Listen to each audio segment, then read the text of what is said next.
This is the Conscious Hour, and this is a sober wake-up call. Okay, you got the Ukraine thing going on. You got these other European nations that want to fight a war over there, and we already have this big war going on. And so the talk now is a world war. We're just inching closer. Please pay attention to this one. There's an off-ramp, but we all have to be part of this equation to make it happen. This is the Conscious Hour. It's your Conscious Hour, folks. We know there's a cell that is a planning cell, and it includes a number of NATO countries, including EUCOM, the United States Command in Europe, that are planning on an attack on Kaliningrad. So why don't we just take that out, and let's take it out inside a NATO country? Dare you to invoke Article 5 in any meaningful way. So we're playing with fire here, I think, and I don't mean that in terms of lighting matches. I'm talking about playing with real fire, maybe backing Putin's patience up to a wall and getting something really started, and maybe some cohesion, momentary cohesion in NATO. The Poles would afford it, probably one half of them. The Germans, about a quarter of them, would afford it, including Merz. Maybe some of the others would jump in, but we'd wind up having an Article 5 to which only a few answered the call. And not for a moment, and this is my sincerest view, not for a moment do I think Donald Trump would answer the call. So where are we then? We've got a war between certain NATO countries and Russia, and Article 5 invoked but not adhered to. And where do we go from there? This is Colonel I know Putin's probably thought about it. I doubt we have. Yeah, we know that the U.S. empire has a really hard time, especially when it comes to leading institutions, if we can call it that, within NATO, staying away from war, staying away from wars. Yes. This stuff is coming home, too. It's coming home to the United States. You can't fight wars overseas, basically, without some of the violence and some of the attitudes that are developed in wars like this coming home. And I keep telling people, this is a country that has not had bombs dropped in its front yard since 1865. And, we had 12 million men or 16 million men, depending on how you count them, in World War II. They were overseas. There was nothing on our soil of consequence. A few firebombs floated over by the Japanese to the Pacific coast, a little bit of action in the Aleutians, which stopped very quickly when we took action against it. And there was a little on the East Coast with a few Nazi spies and this, that, and the other thing. But no American in 3 or 4 generations has had bombs in his front yard. None. So think of it this way. Think of sleeper cells. Think of the Proud Boys. Think of the army of the militia that stands underneath Hegseth. Hegseth is the Department of War. Remember, it was the Department of Defense, so he intentionally changed it because he has a mission statement. It's called white supremacy. And here we go, folks. Keep listening. We just don't know what it's like to be in a place like Ukraine, or in a place like Gaza, or in a place like the West Bank, or a place like Lebanon. We simply do not know. We fought all our wars at arm's length. What kind of thing is going to happen to the empire when it comes here? And it might come here for domestic reasons, not necessarily some foreign power attacking us. That could happen. It certainly could happen with a dirty bomb or something like that coming across one of our borders.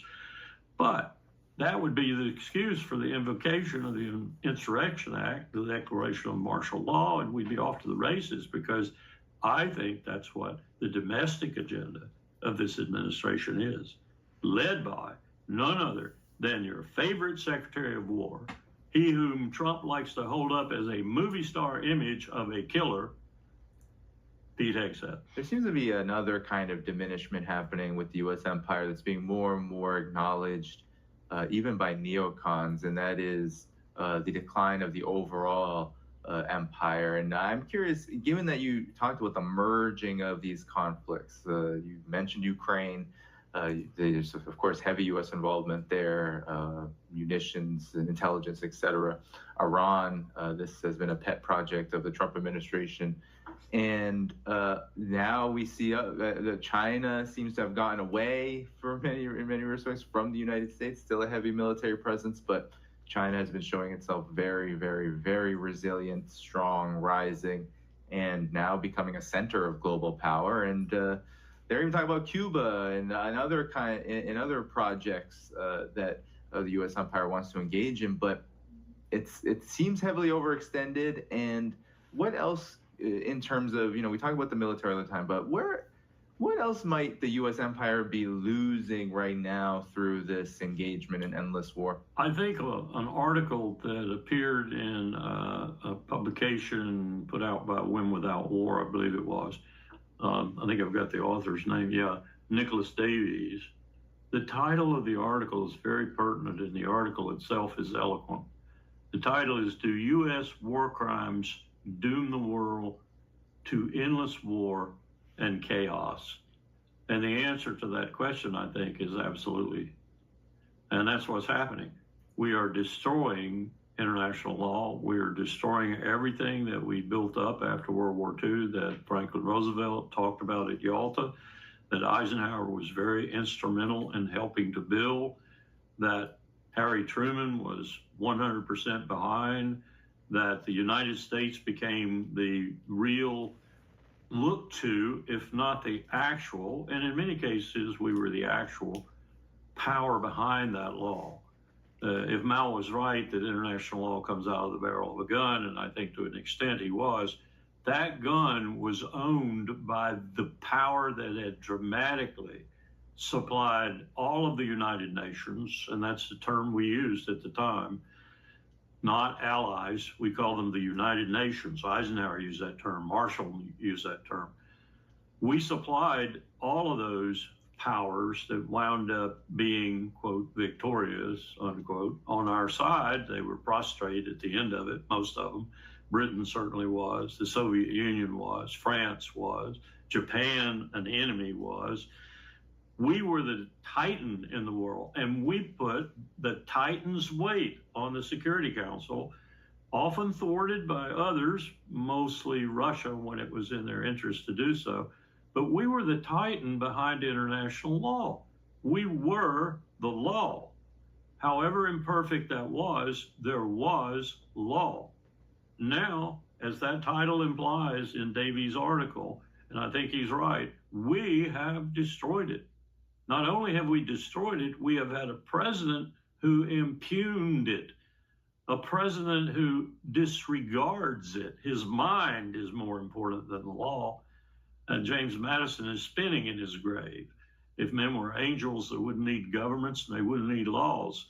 Well, we destroyed international law, and we are working hard to destroy U.S. law, constitutional and otherwise.